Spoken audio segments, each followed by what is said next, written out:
നിങ്ങൾ കൊണ്ടുവന്ന 50,000 കൊണ്ട് എന്റെ കാര്യം നടക്കില്ല. ചുരുങ്ങിയ 4 ലക്ഷം രൂപയെങ്കിലും വേണം. ജയ, ഞാൻ പറയുന്നൊന്ന് കേൾക്കൂ. യെസ്, ഞാനാ സത്യരാജ്. നീ എവിടുന്നാ വിളിക്കുന്നത്? നിങ്ങൾ എന്നെ കൊണ്ട് പൂട്ടിയിട്ട് ഇല്ലെന്ന് തന്നെ. ഇവിടേക്ക് ടെലിഫോൺ അപ്ലൈ ചെയ്ത് വാങ്ങിക്കാൻ പ്രയാസമാണെന്നല്ലേ പറഞ്ഞത്? അത് ഞാൻ തന്നെ സംഘടിപ്പിച്ചു. എങ്ങനെ? ഞാൻ വിശ്വസിക്കില്ല. മിസ്റ്റർ, നിങ്ങളൊരു ക്രിമിനൽ ലോയർ ആണെങ്കിൽ ഞാനൊരു പക്ക ക്രിമിനലാ. എന്റെ ബുദ്ധിയെ നിങ്ങൾ അളക്കരുത്.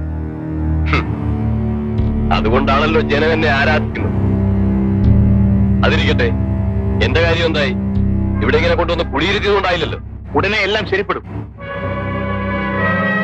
ഞാൻ ഏറ്റുന്നേ. ശരി. ജയൻ, ആ എസ്റ്റേറ്റ് കണ്ടപ്പോ നിങ്ങൾ തന്നെയല്ലേ പറഞ്ഞത് വാങ്ങിക്കാൻ? അത് വിശ്വസിച്ച് ഞാൻ അവർക്ക് വാക്ക് കൊടുത്തു. അന്ന് ചാക്കോച്ച മുതലാളിയെ വെടിവെച്ച് കൊല്ലുമെന്ന് ആരെങ്കിലും കരുതിയോ? എന്റെ കാശ് അങ്ങേരുടെ കൈ പെട്ടുപോയി. ആ പാലത്തിന്റെ പണിയിലും വന്നു നഷ്ടം. എനിക്കൊന്നും കേൾക്കണ്ട.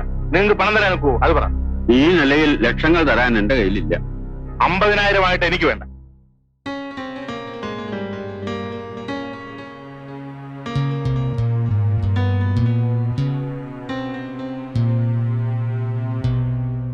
$50,000 ഉലുവയായിട്ട് വന്നിരിക്കുന്നു ദരിദ്രവാസി. ഞാനൊരു പിച്ചക്കാരനാണെന്ന് കരുതിയോ നിന്റെ തന്ത? യോഗ്യനാണെന്ന് ധരിച്ചതാ തെറ്റിയത്. എന്താ നീ പറഞ്ഞത്? അല്ലെങ്കിൽ അത്രയേറെ സ്ത്രീധനം തന്നെ നിങ്ങളുടെ കൂടെ ഇറക്കി വിടില്ലായിരുന്നു. പിന്നെയും കാറിനും എസ്റ്റേറ്റിനും വേറെ എത്ര ആവശ്യം പറഞ്ഞ് നിങ്ങൾ വാങ്ങിച്ചു? ഇപ്പോഴും ചോദിക്കുന്നത് ലക്ഷങ്ങളല്ലേ? നാണമില്ലാതെ. കല്യാണത്തിന് മുമ്പ് ആ പോലീസ് ഇൻസ്പെക്ടർ കൂടെ അഴിഞ്ഞാടിയ നീയാണടി നാണം കെട്ടവർ. എനിക്ക് കഞ്ഞിക്ക് വകയില്ലാഞ്ഞിട്ടല്ല, അതിന്റെ നഷ്ടപരിഹാരമാണ് ഞാൻ നിന്റെ അച്ഛനോട് ചോദിക്കുന്നത്. ഒരു സെക്കൻഡ് ഹാൻഡിനെ എന്റെ തലയിൽ കെട്ടിവെച്ചതിനുള്ള കോമ്പൻസേഷൻ.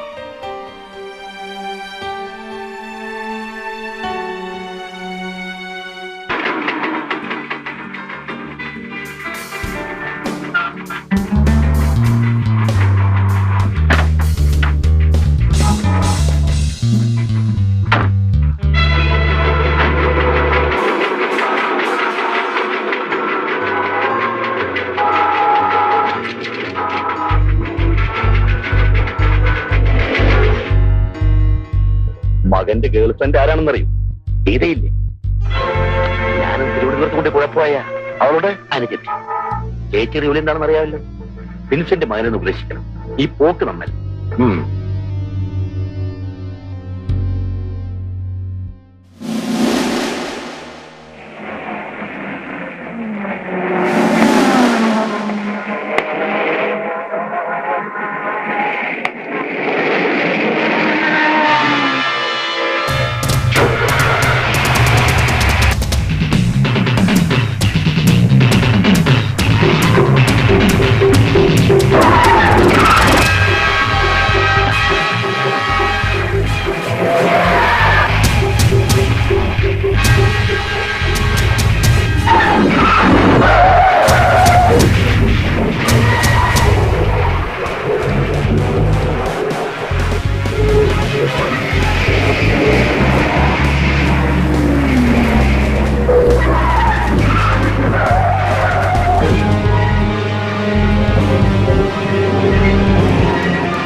എവിടുന്ന് കൊണ്ടുവരുന്നു? ആർക്കാണ് കൊണ്ടുവന്നേ? അറിയില്ല സാർ. അറിയില്ലേ? വണ്ടി ഇവിടെ എത്തിയ ഈ നമ്പർ വിളിക്കാനാണ് സാർ പറഞ്ഞത്. 74584 ഇവിടുത്തെ ഫോൺ നമ്പറാണോ? അതെ. എനിക്ക് വീടൊന്ന് പരിശോധിക്കണം. സെർച്ച് വാറണ്ടുണ്ട്. അത് ഐ എം സോറി, എന്റെ ഡ്യൂട്ടിയാണ്.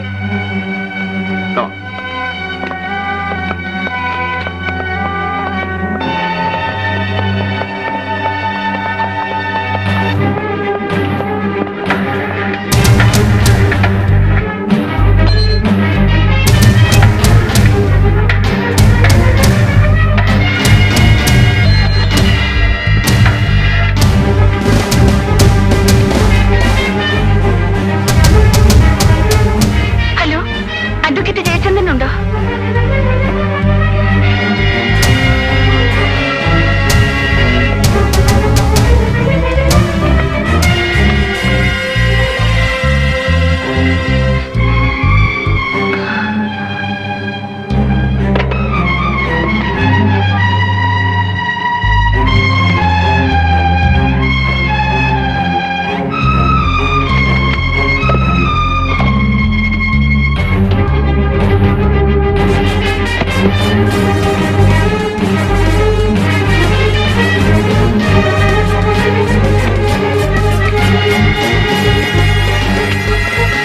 ഏതാണ്ട് 2.5 കോടി രൂപയുടെ സിമന്റ് ഇറക്കുമതി ചെയ്തതായിട്ട് ഈ ഫയലിൽ കാണുന്നുണ്ട്.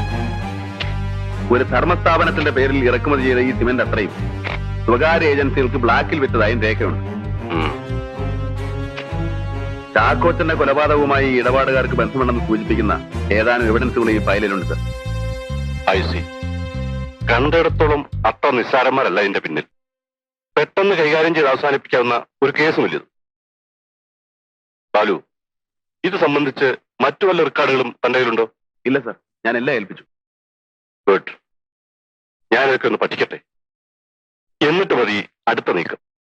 നിസ്സാരമായൊരു പഴുത് കിട്ടിയാൽ അവന്മാർ രക്ഷപ്പെടും. We must not allow that sir. അതുവരെ ഈ റാക്കറ്റിനെ പറ്റി നമ്മൾ രണ്ടുപേരും മാത്രം അറിഞ്ഞാൽ മതി സർ.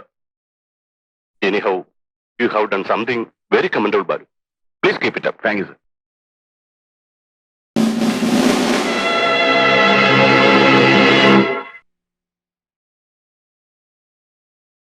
വക്കീലിന്റെ വീട്ടിൽ റെയ്ഡ് നടന്ന വിവരം വിൻസെന്റ് വിളിച്ച് പറയുമ്പോൾ ഞാൻ സ്ഥലത്തുണ്ടായി. ഇല്ലായിരുന്നെങ്കിലോ? That Balaram is a daredevil. മുൻപും പിൻപും നോക്കാത്ത പ്രകൃതമാണ് മനുഷ്യൻ. കംപ്ലീറ്റ് റെക്കോർഡ്സിനെ ഏൽപ്പിക്കാൻ പറഞ്ഞപ്പോൾ നമ്മുടെ ഭാഗത്ത് നേരെ കൊണ്ട് തന്നു. ഇനിയെങ്കിലും ഇത് ഭദ്രമായിട്ട് സൂക്ഷിച്ചു വെക്കും. ഇയാളുടെ കാര്യപ്രാപ്തി വിൻസെന്റിന് ചന്ദ്രായിരിക്കും ബോധ്യമായില്ല. അത് കുമാർ സാർ പറയുന്നത് പോലെ ഞാൻ നടക്കണ വക്കീൽ. കോടിക്കണക്കിന് രൂപയുടെ തിരിമറിയ അതിൽ ഉയരി പണയം വെച്ച മറ്റുള്ളവർ പലതും മറക്കുന്നത്. കൂട്ടത്തിൽ 5-6 ലക്ഷം കടലാസ് ഒതുക്കി വെക്കാൻ ത്രാണിയില്ലാത്ത ഇയാളുടെ ന്യായപ്രസവമൊന്നും കേൾക്കണ്ട.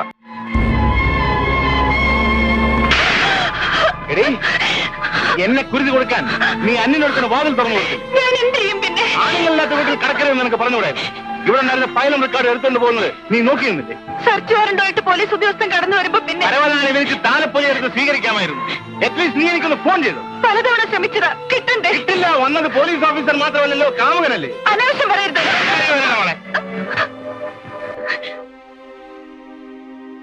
അനാവശ്യം. ഈ വീട്ടിൽ ഫയലും റെക്കോർഡും മാത്രമല്ല, നിന്നെയും ഞാൻ സൂക്ഷിച്ചു വെച്ചിരിക്കുക. ഞാനില്ലാത്തപ്പോൾ അവൻ ഇനിയും കടന്നു വന്നാൽ നീ അതിനും വാതി തുറന്നു കൊടുക്കുമല്ലോ. അതെ, തുറന്നു കൊടുക്കും. എന്താണ് നീ പറഞ്ഞത്? ഇനി തൊട്ടുപോയത് തന്നെ. എന്താ നിങ്ങൾ കരുതിയത്? എന്നും കാൽക്കയിലേക്ക് ചവിട്ടി അരയ്ക്കാമെന്നോ? സഹിക്കാവുന്നതിലേറെ ഞാൻ സഹിച്ചു. ഇനി വയ്യ. തരം കെട്ടിയാൽ അന്യപുരുഷന് വാതിൽ തുറന്നു കൊടുക്കുന്നവളാണ് സ്വന്തം ഭാര്യ എന്ന് കരുതുന്ന നിങ്ങൾ. ആളാണെങ്കിൽ എന്നെ അടിച്ചിറക്കണം. അതിനുള്ള നട്ടല് നിങ്ങൾക്കില്ലെങ്കിൽ ഞാൻ തന്നെ ഇറങ്ങാം. മതി, മനസ്സില്ല. എനിക്കിനി നിങ്ങളുടെ കൂടെ ജീവിക്കാൻ മടുത്തു.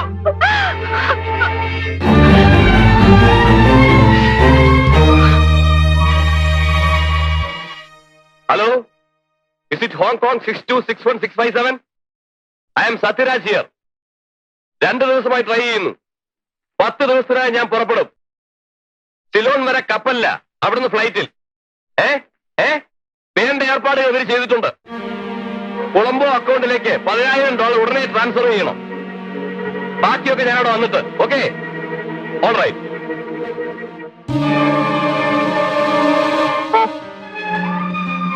അപ്പൊ ഇതായിരുന്നുവല്ലേ ഉദ്ദേശം? രക്ഷപ്പെടുന്നത് വരെ സുരക്ഷിതമായൊരു താവളം, ഈ വീട് ഒരു മറ. അതെ, അല്ലാതെ എന്താ കരുതിയത്? കാലാകാലം നിങ്ങളുടെ ഉപ്പും ചോറും നിങ്ങളുടെ കൂടണമെന്ന്. നോക്ക്, ചെയ്യാൻ കഴിയുമെന്ന് പരിപൂർണ്ണ വിശ്വാസമുള്ള കാര്യങ്ങളെ സത്യരാജ് ഏറ്റെടുക്കാറുണ്ട്. നിങ്ങൾ ആവശ്യപ്പെട്ട് നടക്കാം. ഇവിടുന്ന് പോകുന്നതിന് മുമ്പ് തന്നെ ഞാനത് ചെയ്തിരിക്കും.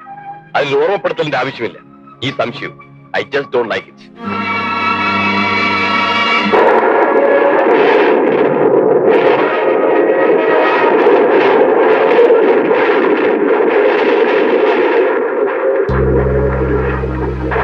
ജ്യോതി,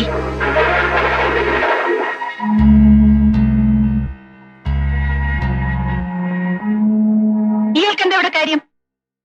ഇതിവിടെ ആര് കൊണ്ടുവന്നു? ബെന്നി. എടുത്തോണ്ട് പോടോ. കൊണ്ടുപോകാനല്ല, ഞാനിത് ജ്യോതിക്ക് പ്രസന്റേഷനായി കൊടുത്തതാ. പ്രസന്റേഷൻ? ചേച്ചി, ബെന്നി അവമാനിക്കരുത്. ഞാൻ വിളിച്ചിട്ട് എന്റെ ഗസ്റ്റ് ആയിട്ടാ ബെന്നി വന്നിരിക്കുന്നത്. ആണോ? എങ്കിലും ഉപചരിക്കണമല്ലോ. അത് ഞാനാകാം. ഞാനല്ലേ ഗൃഹനാഥ. നീ അകത്ത് പോ. ജ്യോതി, നിന്നോട് അകത്ത് പോകാനാ പറഞ്ഞത്. എനിക്ക് ഇയാളോട് അല്പം സംസാരിക്കാനുണ്ട്.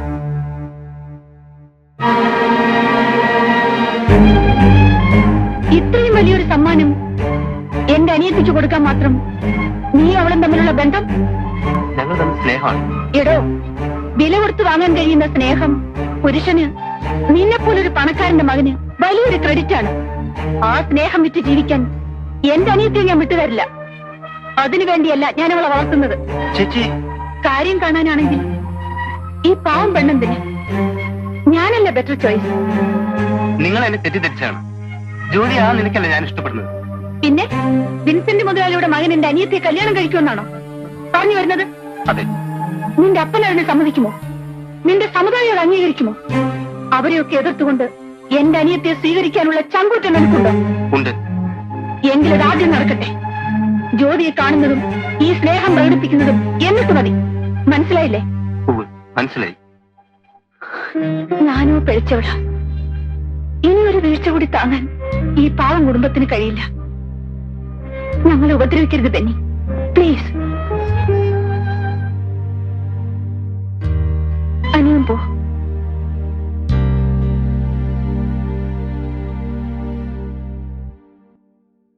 മോനെ, നിനക്ക് പ്രായമായി. ഇഷ്ടപ്പെട്ടൊരു പെൺകുട്ടിയെ നീ കല്യാണം കഴിക്കണമെന്ന് ആഗ്രഹിച്ചാൽ ആർക്കും നിന്നെ തടയാനാവില്ല. പക്ഷേ ഡാഡിയുടെ സമ്മതത്തോടെ ഈ കല്യാണം നടക്കുമെന്ന് നീ കരുതണ്ട. അവളുടെ ജാതിയും മതവും ഒന്നും എനിക്ക് പ്രശ്നമല്ല. എന്നാൽ സിറ്റിയിൽ അറിയപ്പെടുന്ന ഒരു വേശ്യാലയം എന്റെ മകന്റെ ബന്ധുവീടാകാൻ ഞാൻ സമ്മതിക്കില്ല. ജ്യോതി വേശ്യല്ലേ ഡാഡി? അവളുടെ ചേച്ചിയാണല്ലോ സീത. അവൾ ഏതെല്ലാം ഹോട്ടലുകളിൽ ആരുടെയെല്ലാം കൂടി അന്ത്യറങ്ങിയിട്ടുണ്ടെന്ന് കുറെയൊക്കെ എനിക്കും അറിയാം. വേണ്ട മോനെ, നമുക്കിത് കൊള്ളില്ല. ഞാൻ തീരുമാനിച്ചതാണ്, വാക്ക് കൊടുക്കുകയും ചെയ്തു. ഇനി ആരെതിർത്തിനും കാര്യമില്ല. ജ്യോതി ഞാൻ കല്യാണം കഴിക്കും. നീ ഒരു വിദ്യയാണടാ മോനെ. മുമ്പ് പോളിറ്റിക്സിനോടായിരുന്നു നിനക്ക് പ്രേമം. ഇതുപോലെ അവിടെയും നിനക്ക് പഴച്ചു. കൊള്ളാവുന്ന രാഷ്ട്രീയ പാർട്ടികൾ ഇവിടെ എത്രയുണ്ട്. അതിലൊന്നിന്റെ യൂത്ത് ലീഡറായി ഒരു MLA-യോ മന്ത്രിയോ ആകാൻ ശ്രമിച്ചിരുന്നെങ്കിൽ എനിക്ക് എന്താ അഭിമാനമായിരുന്നു. എന്നാൽ മനുഷ്യൻ കയറി ചെല്ലാൻ പറ്റാത്തടത്താണ് നീ ചെന്നപ്പെട്ടത്. നാട്ടിൽ കലാപമുണ്ടാക്കി അധികാരം പിടിച്ചു വെക്കാൻ ശ്രമിച്ച ചില വിട്ടികളുടെ കൂടെ. അതിൽ നിന്നും നിന്നെ വേർപെടുത്താൻ ഈ ഡാഡി എത്ര കഷ്ടപ്പെട്ടു, എത്ര ലക്ഷം രൂപ ചെലവഴിച്ചു എന്ന് നിനക്കറിയാമോ? അറിയാം. മകനെ രക്ഷിക്കാൻ അവന്റെ പാവം കൂട്ടുകാരനോട് നിങ്ങൾ കാണിച്ച ക്രൂരത എനിക്കറിയാം. എന്ത് ക്രൂരത? എനിക്ക് ഭാര്യയില്ല, മറ്റു ബന്ധുക്കളുമില്ല. ആകപ്പാടെ ഉള്ളത് നീ ഒരു മോനാണ്. നിന്നെ വഴിപഴപ്പിക്കുന്നവരെ എന്ത് കടുങ്കൈ ചെയ്തും ഞാൻ മാറ്റും. ഈ പെണ്ണുമായുള്ള നിന്റെ ബന്ധത്തിലും അത് തന്നെയായിരിക്കും സംഭവിക്കുക. അല്ലാതെ എന്റെ മകനെ എനിക്ക് കൊല്ലാനൊക്കൂ? ഡാഡി, എന്നെ കൊണ്ട് ഇനിയൊരു മഹാപാപം നീ ചെയ്യിക്കരുത്. ഇല്ല, നിങ്ങൾക്കത് ചെയ്യാൻ കഴിയില്ല. എനിക്ക് ജീവനുണ്ടെങ്കിൽ ഞാനത് സമ്മതിക്കില്ല.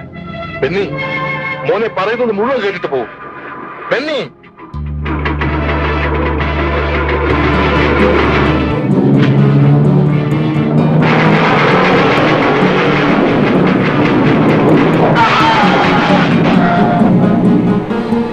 മന്ത്രിയുടെ കാറാ.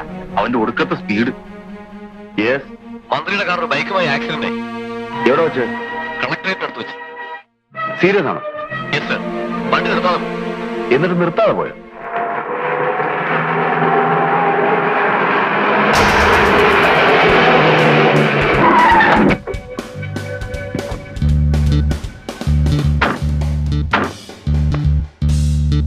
സാർ, വഴിക്ക് വെച്ച് ഈ വണ്ടി ഒരു ബൈക്കുമായിട്ട് ഒരു ആക്സിഡന്റ് ഉണ്ടായി. യെസ്, അടുത്ത പോലീസ് സ്റ്റേഷൻ റിപ്പോർട്ട് ചെയ്തേക്കൂ. ആ പയ്യന്റെ നില കുറച്ച് സീരിയസ് ആണ് സാർ. ചത്തോ? അറിയില്ല. മിസ്റ്റർ, ഒന്ന് ഇറങ്ങണം. എന്തിനാ ഇറങ്ങണം മിസ്റ്റർ, പറയാം. താനാരോ എന്നോട് കളിപ്പിക്കാൻ? ഇറങ്ങാനല്ലോ പറഞ്ഞത്.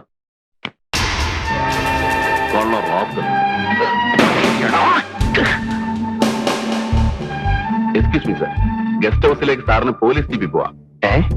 ജീപ്പ്? സാറിന് നിയമം അറിയാമല്ലോ. ഈ വണ്ടി കസ്റ്റഡിയിൽ എടുക്കാണ്. സാർ, എന്ത് തോന്നിയാത്തുള്ളൂ താൻ കാണിച്ചത്? ഒരു മന്ത്രിയുടെ കാർ തരാൻ താനാരാ? തനിക്ക് എന്ത് അധികാരം? പൊതു നിയമം മന്ത്രിമാർക്കൊന്നും വേറിട്ടില്ലല്ലോ സാർ. ഒരാളെ കാറടിച്ചു കൊന്നാൽ അവൻ മന്ത്രിയായാലും രാജാവായാലും നിർത്തണോ തന്റെ പ്രസംഗം? അതുകൊണ്ടുണ്ടാകുന്ന ഭവിഷ്യത്ത് എന്താണെന്ന് തനിക്കറിയാമോ? അതെന്തോ ആവട്ടെ, കൃത്യമായി ജോലി ചെയ്യാൻ പോലീസുകാർ ഭയപ്പെടുന്നതുകൊണ്ടാണ് റോഡിൽ കൊടിയേറ്റ കാറുകളുടെ ഈ മരണപ്പാച്ചിൽ. അത് നിർത്തണം സാർ. നിർത്തും. മരണപ്പാച്ചിലല്ല, തന്റെ ഈ തോന്നിവാസം. ഓക്കെ ഉള്ളൂ.